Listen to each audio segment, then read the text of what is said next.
A 20-year-old woman from San Francisco is headed to the Tokyo Olympics, and she'll make history as the very first female weightlifter to represent Tonga. She started lifting weights when she was 13 years old here at Lincoln High School. She credits her success to her coaches and her family.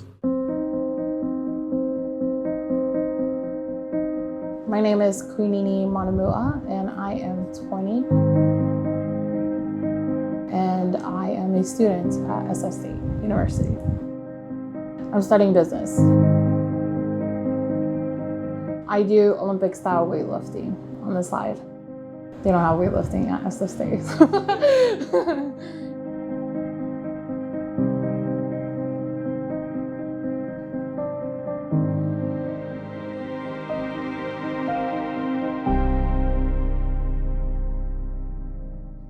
From social media to national news, one weightlifter's story made waves all over the globe.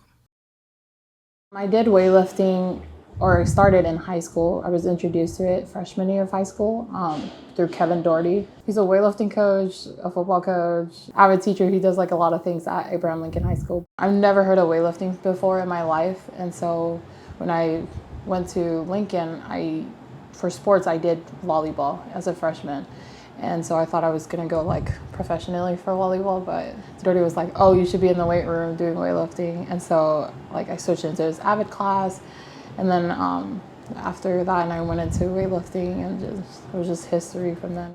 A history that Coach Doherty loves to recall. Some sport that it's like soccer. Yeah, whatever. It's all good. But it makes it actually look cooler. It better, yeah. No, you're right, it looks better. My name is Kevin Doherty. I teach 3 periods of Avid here at Lincoln and 2 periods of Olympic weightlifting.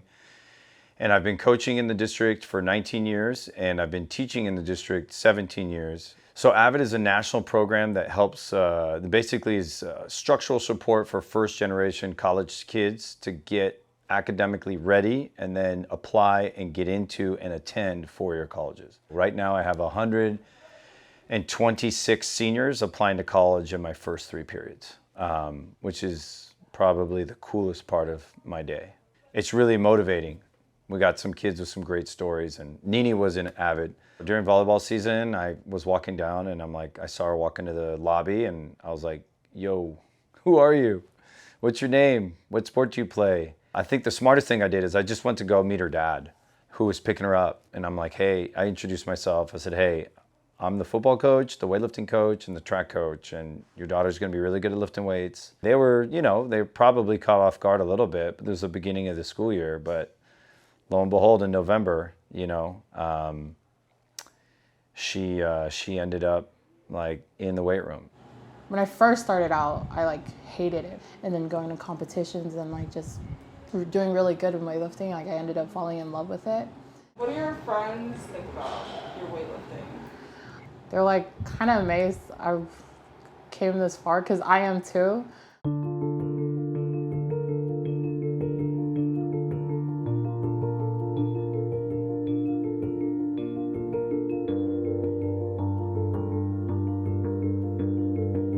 I did have her for 3 years academically and in PE. So she had me for 2 periods a day for 3 years. I still have one of her journals. She has like the best penmanship. Yeah, I have one of her journals. Like, she's just the most beautiful handwriting. So it kind of like little things like that stick in your mind to what like makes her different. Nini fractured her patella during her first international meet a year before the Olympics. She went on this like meteoric rise in terms of the rankings up until the age of 19, as she was finishing high school, going to college, handling her business. And I think when she got hurt, she was hurt for a while.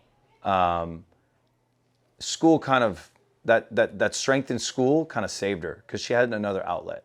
And it was COVID, and it was all, so I would say that, athletically, if it's on an up, academics may have been on a neutral. Academics aside, Nini used her downtime to rehabilitate her injury and focus on coaching her sister. She's in high school right now. She's a junior. And so, yeah, she's kind of like going through like the whole team. Yeah. Oh, that's my phone. Oh, yeah, go for it. Can I grab that? My name is Fiso-Moli Manumua. I'm 15 years old and I weightlift. I'm Nini's younger sister by 5 years. I'm very proud of my sister that she was able to make it to Olympics. She probably told you guys how she broke her knee. Well, when she broke her knee, she was kind of sad about it. Like, I didn't think she was gonna lift again after her knees broke, because usually when you go through an injury, you take a break and then you don't come back to lift. But I'm really happy that she was able to come back. And the fact that she didn't have to get surgery, that's also a miracle. And I'm very proud of her. She got really focused on her academics and, changed her major. No longer studying science, Nini finds her new business major a little more bearable. Last year I was just like, yeah, I can't do this anymore. It's hard to juggle 3 things at once, like school, athlete, and just personal life at home. So if you get kind of caught up with like personal life, like the other 2's not going so great. So you just kind of have to manage your time very wisely. And honestly, I've been doing it for so long, like 7 years now, and I'm still not like managing it wisely. Like I'm still struggling. But day by day. So. Most would say she's managing much better than the rest of us non-Olympians. Her journey to the Olympics was kind of multifaceted. It started in 2016 when I met somebody from Tonga at the Rio Olympics when I was coaching somebody else. And I talked to everybody. So it's like, oh, you're from Tonga? I got this Tonga girl. She's really good. She's going to go to the Youth Worlds and do this and do that. And he's like, why is she not lifting for Tonga?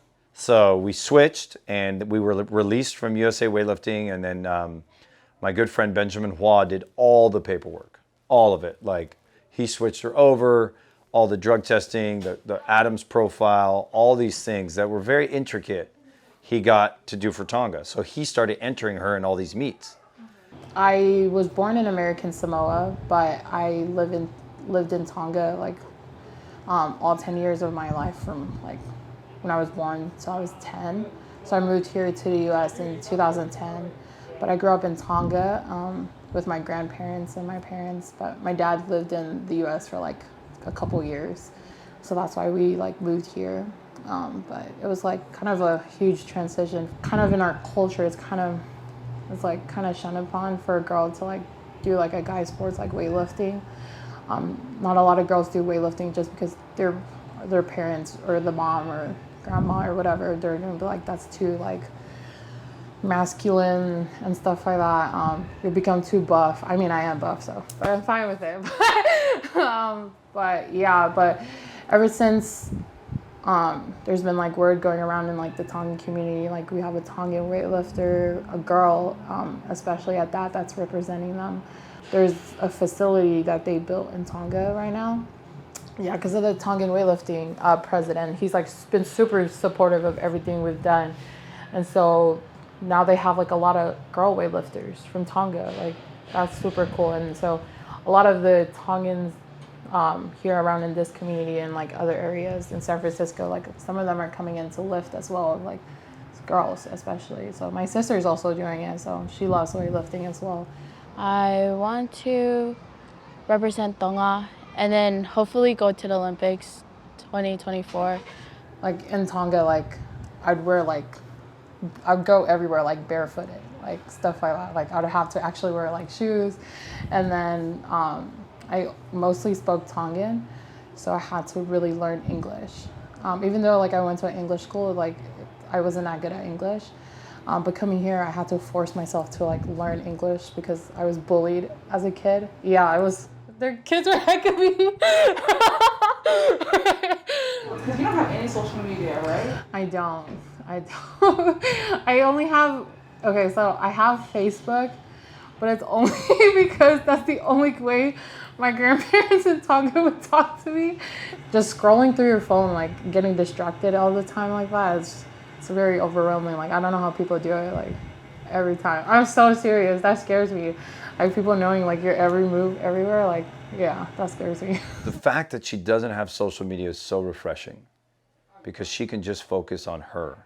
She basically represents everything that is positive about womanhood.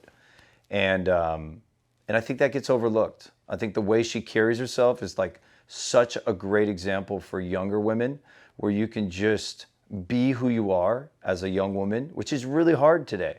Like, I need to be a better man if I'm going to be your coach. You know what I mean? Like, and I think she just like, she gets that, she pulls that out of people. Nacki Fiso-Moli can attest to the way that Nini impacts people.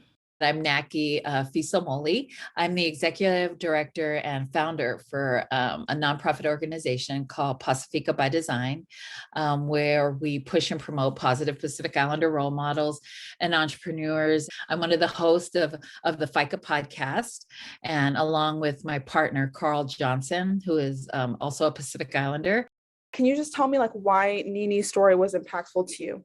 Oh my gosh, I'm such a crybaby. So just because she's a Pacific Islander kid, she's living in basically the hood, you know, and I grew up in a low income area.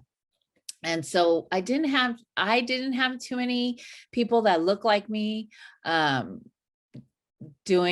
their passion. I heard about her on social media and I thought, oh my God, look at this young lady, you know, she has the possibility of winning a gold medal. She's so humble. She doesn't like to talk about herself. So when I contacted her to do an interview, she said, oh, can I have my coaches come on? Because I don't really talk that much. And so Coach D and Coach Ben did a great job of describing her. To come here and not speak the language and try to survive in a place that doesn't recognize you, because Pacific Islanders, the percentile of us in the city is like 0.3%. You know, I'm a Pacific Islander, and when we see each other, we're like, go, go, go, you know. So it's just her setting an example. And I know she doesn't know this, but people are watching her. And even though she thinks she's not a role model, like kids are seeing her, someone that watched her on TV is thinking, if she can do it and come from where she came from, I can do it too. So I was really emotional talking to her because I was there. Grew up in that area. Not having too many examples. If she works at it, I mean, she's going to win an Olympic gold medal. I feel it. Just it was her first time, and it takes time and practice and heart. And she has the heart to get her where she needs to be. These are all like youth nationals, junior nationals, like just throughout the years, like all the kids. Yeah, it's like. Wait, so which one's you? You kind of just pick them out. This is me. Yep. And then there's like some here. Oh, there's also this one. This one's so ugly. But anyway, oh, this is my brother right here. That's on his mission. And then this is my sister. Yeah, but these are like kind of all the kids from like our team, from youth nationals and junior nationals and stuff. They're like beasts. They're freaking beasts. I'm hoping to graduate college because I've been kind of taking my time. Graduate from college, go to another Olympics, but go to another Olympics with a deeper purpose now that it's your second. Right now we're kind of planning for the next Olympics. And there's also like my mom, I want to go on my mission, but my mom wants me to go as well. So I think I can kind of do all of them. I mean, in the next 5-year span. So getting all of those done, hopefully